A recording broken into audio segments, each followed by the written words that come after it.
what's up, gamer fans, and especially, I should say, NES fans. That is, of course, I'm talking about NES today.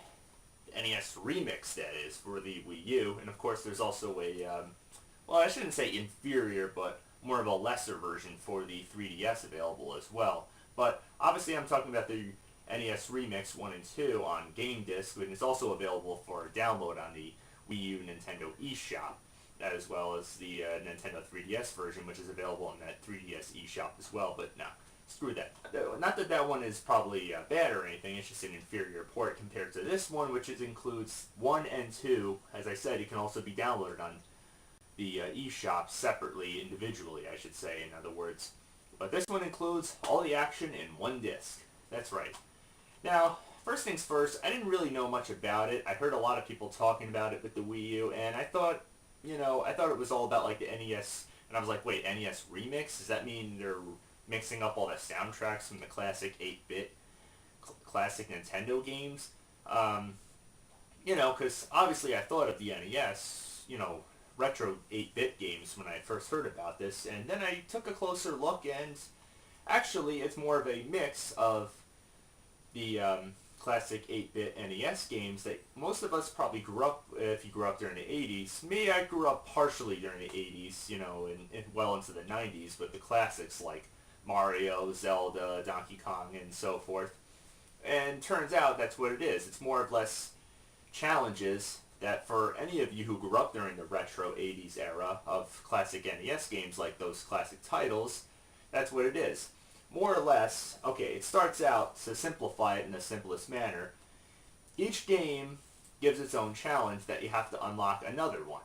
For example, the classics, like I said, Super Mario Brothers, Super Mario Brothers 2, Super Mario Brothers 3, and you get a choice to pick between NES Remix 1 and 2. Each one has different NES games.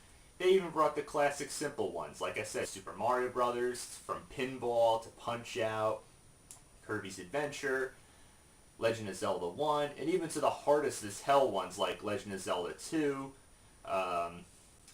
Kid Icarus. God, I forget how much struggling it was to get past the first level of that game was.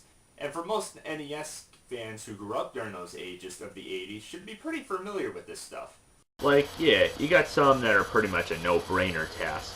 Like, complete a level in some of the easiest games that pretty much, as I said, most of you are probably familiar with most of these games. And then you got some that get really challenging, and some that are just straight up frustrating as hell, and pretty much want to remind you just how frustrating any of these hard as hell games were. But if you can complete the tasks, well, you're the man. This game is all for you then. And the more, the faster you do it, or the more perfect way you do it, you get more stars out of 3. So 3 is obviously the most you want to get. And if you screw up more times, or if you take too much trial and error to get it done, then you only get 1 star. But you obviously want to aim for 3 to unlock more and more challenges. And obviously, not only do you get to relive most of the classics, but there's also, get this, hacker versions of classic NES games. Want me to elaborate more? Well, I'm sure most of you have probably seen hacker versions of video games, the classic NES games, that is, like Super Mario Brothers. If you've ever taken a dare challenge, like in Super Mario Brothers, for example, try to complete a whole level without letting go of the forward button, or just keep jumping or something. Yeah, that's kind of like what you get out of this game. You get mixtures of characters from other NES games into other NES games. Like, for example, there's a version of Donkey Kong, a classic arcade game with Link as a playable character, or Samus in Super Mario Brothers, or... You got crazy versions of all the Mario Brothers games, especially this one with Mario Brothers 1, one where the whole stage goes completely, partially dark, or gray, I should say. Then you got this other version where all the platforms are there, and then they just disappear and go black out for a couple of seconds, and then they reappear. This other version.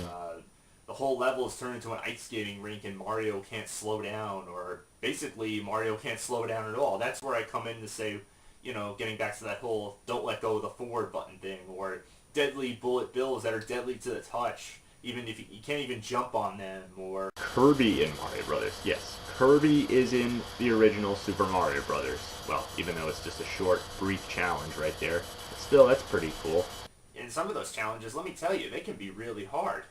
I mean, getting through them, letting alone getting 3 stars, is just the hard part.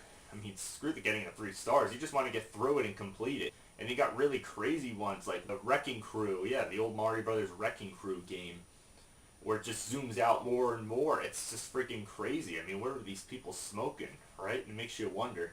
But otherwise, yeah, it's really an interesting take on the classic NES games. And for anybody, like I said, who grew up during this time, it's really definitely worth checking out. It's just more to do the more challenges you complete on this game. Not only that, it also includes the Nintendo World Championships, which I didn't really know too much about until, of course, I saw the Angry Video Gamer video about it. Not much to say about it. It's pretty interesting if you like the classic NES games. And also, yeah, of course, they brought back Mario Brothers in reverse with Luigi, calling it Super Luigi Brothers. I guess that's to go along with that whole year of Luigi nonsense. And all it is, you're playing as Luigi, and it's just a mirrored Super Mario Brothers. Really, it's nothing else. But, come on, who the hell hasn't played Super Mario Brothers as Luigi? If you played 2-player, you probably already had the experience of that. I don't really see the point of that, but the challenges are really cool. I mean, you got Boo's inside of Mario Ghost inside of Kirby's Adventure, all this mixture and crap. It's like, they really take challenge to the next level. They really sent a love letter to NES 8-bit fans who grew up during that era. So that's probably the only flaw. If you don't like the challenges, you may not like this game. So you really got to familiarize yourself if you didn't grow up during this era. I grew up and pretty much played most of these games when I was a little kid, and even up to today I still play them. So I'm pretty well familiar with these games, and I still enjoy the hell out of them. You know, and once you pretty much unlocked everything, that's pretty much all there is to do. And being that it is a Wii U game, just like the Wii, it is not only compatible with the Wii U gamepad, and of course it's compatible with the TV off mode, like most Wii U games, except for a few that I have. You can also play it with the Wiimote and classic controller. I don't actually own the more up-to-date classic controller, but this works on the Wii U. So, yeah, it's got a lot of great compatibilities, and it's definitely worth checking out for any retro gamer. It is a love letter and a must-have. So, my final verdict, I give it a rockin' Wii Remote Wii Motion Plus up and a plain Wii Remote up. I think that's fair.